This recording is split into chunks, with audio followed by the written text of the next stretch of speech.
श्री कृष्णाय गोविंदाय नमो नमः।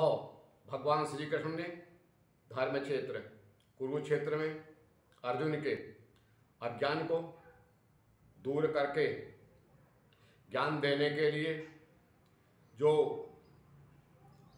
उपदेश दिया है वह गीता में वर्णित है। गीता में समस्त ज्ञान हमें प्राप्त होता है। ज्ञान कर्म भक्ति योग सभी प्रकार की जीवन के लिए उपयोगी शिक्षाएं हमें प्राप्त होती रहती हैं। उन्हें ग्रहण भी करना चाहिए और अपना जीवन ये मानव तन सफल बनाना चाहिए। 18वें अध्याय के ये कुछ श्लोक अर्थात मंत्र आप श्रवण कीजिए। तमेव शरणं गच्छ सर्वभावेन भारत तत्प्रसादात् पराम शांतिमयी स्थानं प्राप्स्यसि शाश्वतम्। हे भारत, तो सब प्रकार से उस परमेश्वर की ही शरण में जा। उस परमात्मा की कृपा से ही तू परम शांति को तथा सनातन धर्म को प्राप्त होगा जो परम धर्म है। इति ते ज्ञानमयाख्यातं गुह्यात गुह्येतरमया विमृश्ये तद शेषेण यथेच्छसि तथा कुरु। इस प्रकार यह गोपनीय से भी अति गोपनीय ज्ञान मैंने तुमसे कह दिया। अब तो इस रहस्य युक्त ज्ञान को पूर्णतया भली भांति विचार कर जैसा चाहता है वैसे करो। सर्वगुह्यतमं भूय शृणु मे परमं वचः इष्टोऽसि मे दृढमिति ततो वक्ष्यामि ते हितम्। संपूर्ण गोपनीयों से भी गोपनीय मेरे द्वारा रहस्य युक्त वचनों को तू सुनो।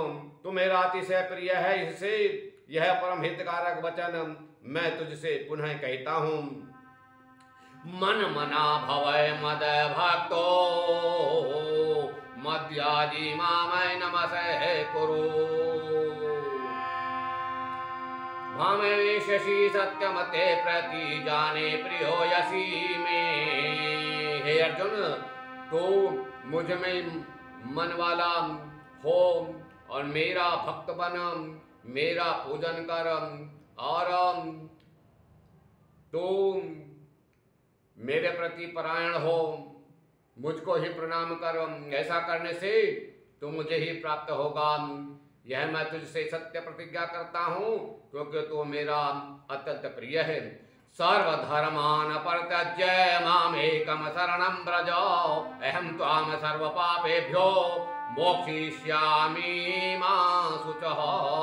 संपूर्ण धर्मों का अर्थात कर्तव्यों कर्मों का आश्रय छोड़कर तू केवल मेरी शरण में आ जा। मैं तुझे सभी पापों से मुक्त कर दूंगा, चिंता मत करो। इदम ते न तपस्काय न अभक्ताय कदाचन न चाशुश्रूषवे वाचम न च मामयो ईष्यसि सूयति।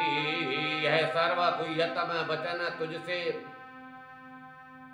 अपतस्वी अर्थात जो तपस्या नहीं करते उनसे नहीं कहना चाहिए, जो भक्त नहीं है उनसे भी नहीं कहना चाहिए, तथा जो सुनना नहीं चाहता उससे भी नहीं कहना चाहिए।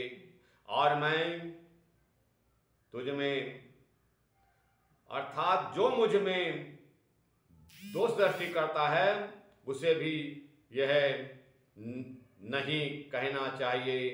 अर्थात जो इसका अधिकारी है, जो इसका योग्य है उसके सामने ही इसको कहना चाहिए। सभी को गीता ज्ञान का यह उपदेश अवश्य श्रवण करना चाहिए। घर में गीता रखें और गीता के श्लोक जिन्हें मंत्र ही कहते हैं उनका पाठ अवश्य करना चाहिए। इससे हमें प्रभु की तो प्राप्ति होगी, साथ ही संसार में रहते हुए भी सब प्रकार के सुख प्राप्त हो सकेंगे। इसलिए इस गीता के गुप्त ज्ञान को, इस रहस्यात्मक ज्ञान को, भक्ति कर्म और योग आदि के समस्त ज्ञान को आप अवश्य प्राप्त कर लें। गीता में जो कुछ भी है उसका वर्णन कर पाना भी बहुत कठिन है। लेकिन फिर भी हम चाहते हैं कि आप संसार के कर्तव्यों को करते हुए भी उनको सब कुछ न समझते हुए केवल सीधे सीधे प्रभु की ओर भी लग जाएं। यह ही आपके लिए हमारे लिए हितकारी है। अर्थात संसार में लिप्त न होकर के ईश्वर की ओर लगना होगा। संसार के कर्म भी करने तो हैं, ये कर्तव्य भी करते तो हैं, गृहस्थी के कार्य भी करने हैं, लेकिन आसक्ति एक प्रभु में ही रखनी होगी। इनकी आसक्ति में हम न फंसें, यह ही गूढ़तम ज्ञान प्रभु ने इस मंत्र में दिया है। सभी श्रोताओं को, सभी प्रेमियों को नमो नारायण।